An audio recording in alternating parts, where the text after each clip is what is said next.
Perkenalkan, nama saya Trintani dengan NIM 858158435. Saya dari Prodi 118 PGSD 1 UPBJJ UT Palangkaraya. Pada hari ini saya akan melakukan praktikum kegiatan 2 simbiosis untuk pemenuhan tugas sesi 1 pada mata kuliah PDGK 4107 praktikum IPA di SD. Sekarang ini saya sudah berada di kebun belakang rumah karena saya akan melakukan percobaan untuk mengidentifikasi simbiosis parasitisme, simbiosis komensalisme, dan simbiosis mutualisme yang ada di lingkungan sekitar.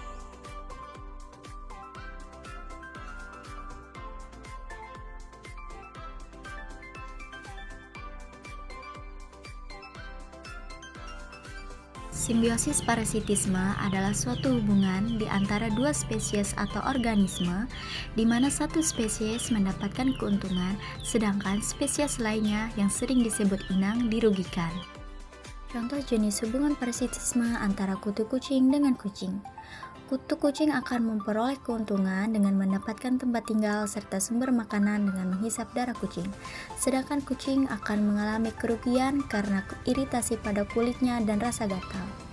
Kejadian serupa juga berlaku pada kutu anjing dengan anjing.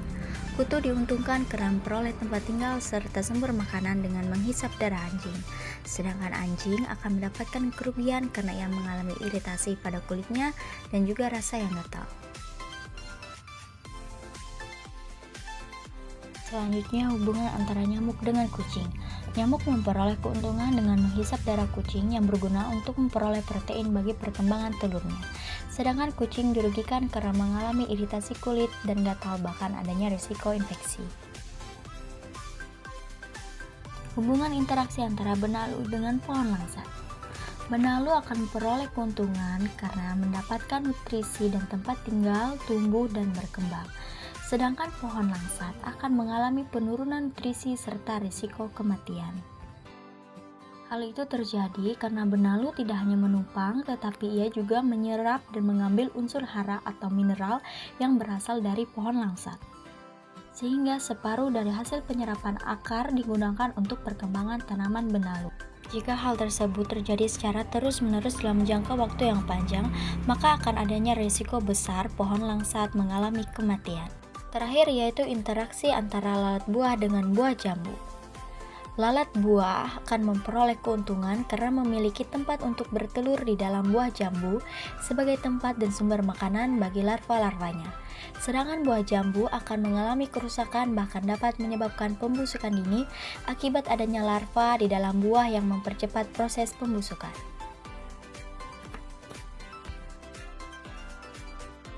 Simbiosis komensalisme adalah suatu hubungan simbiosis di mana suatu spesies makhluk hidup diuntungkan, sedangkan pihak lainnya tidak diuntungkan ataupun dirugikan. Contoh hubungan simbiosis komensalisme yang pertama terlihat pada tanaman anggrek dengan pohon langsat. Tanaman anggrek akan memperoleh keuntungan, yaitu memiliki tempat tumbuh yang tinggi sehingga memudahkannya mendapatkan lebih banyak cahaya matahari untuk kebutuhan fotosintesis. Sedangkan pohon langsat tidak memperoleh kerugian maupun keuntungan. Hubungan serupa juga terjadi pada tumbuhan tanduk rusa dengan pohon jambu air, tumbuhan sisik naga dengan pohon mangga, dan tumbuhan paku dengan pohon karet. Hubungan tersebut dapat dikatakan serupa karena tumbuhan anggrek, tumbuhan tanduk rusa, tumbuhan sisik naga, dan tumbuhan paku merupakan tumbuhan yang tumbuh sebagai epifit yang memanfaatkan pohon sebagai tempat tumbuh tanpa merugikan pohon yang ditumpanginya. Simbiosis mutualisme adalah hidup bersama di antara dua spesies makhluk hidup di mana kedua spesies tersebut mendapatkan keuntungan.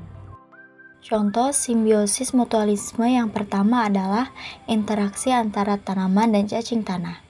Keuntungan yang diperoleh oleh tanaman adalah membantu pertumbuhan dan perkembangan tanaman menjadi subur karena cacing tanah membantu untuk menguraikan bahan organik di dalam tanah sehingga menghasilkan humus yang kaya nutrisi yang bermanfaat bagi pertumbuhan tanaman.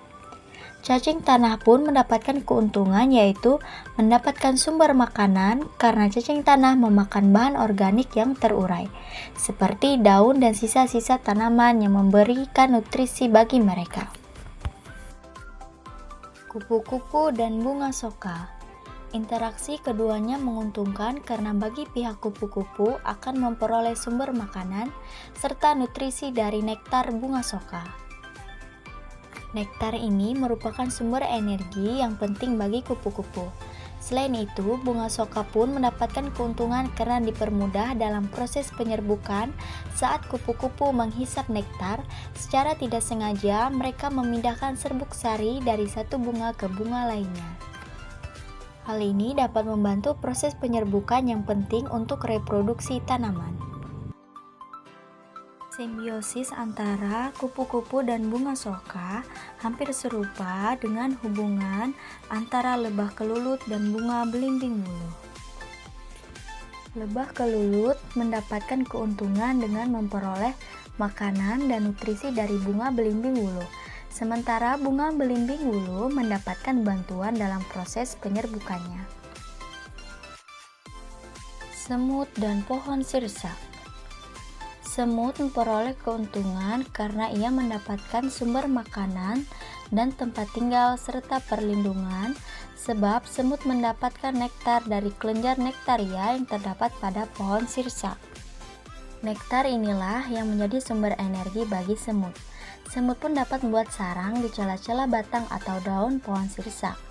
Mereka juga mendapatkan perlindungan dari predator yang mungkin mengganggu sarang mereka. Di sisi lain, pohon sirsak mendapat keuntungan karena terhindar dari hama, dikarenakan semut bertindak sebagai pengawas yang melindungi pohon sirsak dari serangan hama atau serangga pemakan daun. Semut akan berusaha untuk menyerang serangga yang berusaha merusak pohon sehingga pohon sirsak tetap sehat dan dapat tumbuh dengan baik. Simbiosis mutualisme yang terakhir adalah semut dan kutu daun. Semut mendapatkan keuntungan yaitu memperoleh sumber makanan dari cairan manis yang disebut honeydew yang dikeluarkan oleh kutu daun. Sementara kutu daun mendapatkan keuntungan karena terlindungi dari serangan predator. Dengan adanya semut, kutu daun terlindungi dari serangan predator seperti burung dan serangga pemangsa. Semut akan berusaha menyerang hewan lain yang mencoba mengganggu atau memangsa kutu daun.